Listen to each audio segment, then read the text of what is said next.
প্ৰায় আহি থাকোঁ, যোৱা বছৰো আহিছিলোঁ, ইয়াৰ আগৰবাৰো মানে আহিছিলোঁ। আৰু মই ধন্যবাদ জনাইছোঁ আমাৰ ডেকা জাৰ্ণালিষ্টসকলক, য়ং জাৰ্ণালিষ্ট এছ'চিয়েশ্যনৰ উদ্যোগত এই প্ৰগ্ৰাম যে কৰি থাকে প্ৰত্যেক স্বাধীনতা দিৱসত শ্ৰদ্ধাঞ্জলি অনুষ্ঠান হিচাপে আমাৰ যিসকল স্বাধীনতা সংগ্ৰামৰ শ্বহীদ আছে বা মুক্তি যুঁজাৰু আছে তেওঁলোকৰ প্ৰতি এটা শ্ৰদ্ধাঞ্জলি জ্ঞাপন কৰাৰ নামত, আৰু লগতে এটা এণ্টাৰটেইন কৰে যে আমাৰ এই স্বাধীনতা দিৱসটো সকলো ভাৰতীয়ৰ কাৰণে এটা গৌৰৱৰ দিন, ফূৰ্তি কৰাৰ দিন। কাৰণ আমি আনৰ অধীনত আছিলোঁ আৰু এই 15 আগষ্ট আজিৰ দিনটোত আমি তাৰ পৰা স্বাধীনতা পাইছোঁ, আৰু স্বাধীনতা সেইটো সময়ত পোৱাৰ কাৰণে আজিৰ প্ৰজন্মও আজি মুকলিভাৱে স্বাধীন আমি জীৱন যাপন কৰিব পাৰিছোঁ স্বাধীনভাৱে। গতিকে ইয়াতকৈতো আৰু ডাঙৰ কথা থাকিব নোৱাৰে। গতিকে এই অনুষ্ঠানটোৱে সকলোকে স্মৰণ কৰাই দিয়ে যে আজিৰ এই দেশ, এই পৰিৱেশ, আমাৰ জীৱনত এনে পোৱা নহয়। বহুতৰ ত্যাগ আছে, বহুতৰ ছেক্ৰিফাইচ আছে, বহুতৰ জীৱন আহুতি আছে, আৰু তাৰ কাৰণে মানে বহুতে মানে গোটেই তেওঁলোকৰ ঘৰ সংসাৰ পৰিবাৰ মানে শেষ কৰি ল'বলগীয়া হৈছিল। সেইকাৰণে আমাৰ জীৱনটোৱেই মাত্ৰ মূল্যৱান নহয়, এই দেশখনত গঢ়ি তোলাটোও আমাৰ সকলোৰে দায়িত্ব। আৰু আজি য়ং জাৰ্ণালিষ্ট এছ'চিয়েশ্যনে ইয়াত যিটো কৰে, সকলো ইয়াত যিসকলে পদাৰ্পণ কৰে এই অনুষ্ঠানটোত আহে তেওঁলোকক কমচে কম এইটো স্মৰণ কৰাই দিয়ে, তাৰ কাৰণে ভাল। মই ধন্যবাদ জ্ঞাপন কৰিছোঁ। আজিৰ দিনটো আমি সকলোৱে অলপ আতংকিত হ'বলগীয়া এটা পৰিৱেশ হ'ল।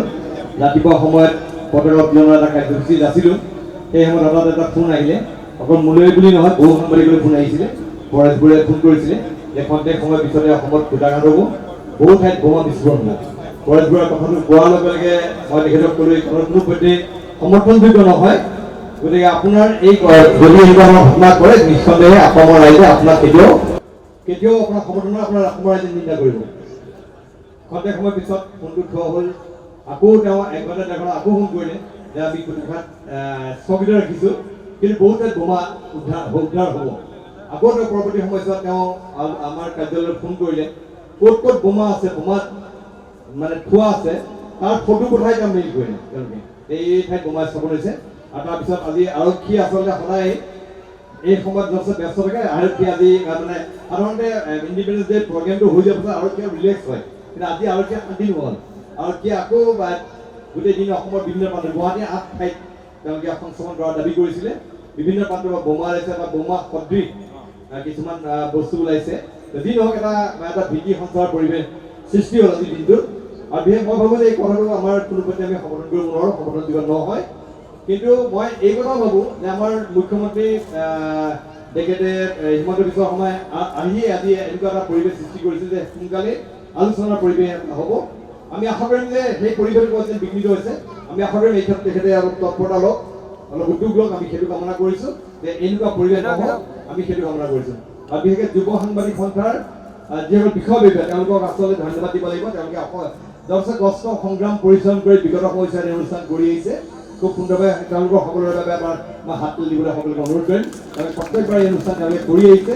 আৰু যিটো পৰাগে কৈছে যে আমাৰ এই আচলতে সন্ধিয়া সময়ত কোনো অনুষ্ঠান নকৰে, অকল যুৱ সাংবাদিক সন্থাই সাহস কৰি আহিছিলে এই অনুষ্ঠান কৰি আহিছে।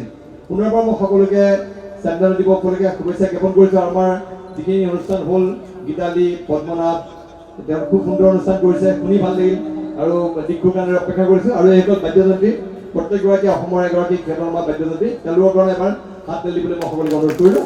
আৰু পুনৰবাৰ মই সকলোকে আন্তৰিক ধন্যবাদ জ্ঞাপন কৰি মোৰ বক্তব্য সামৰণি মাৰিছোঁ। ধন্যবাদ।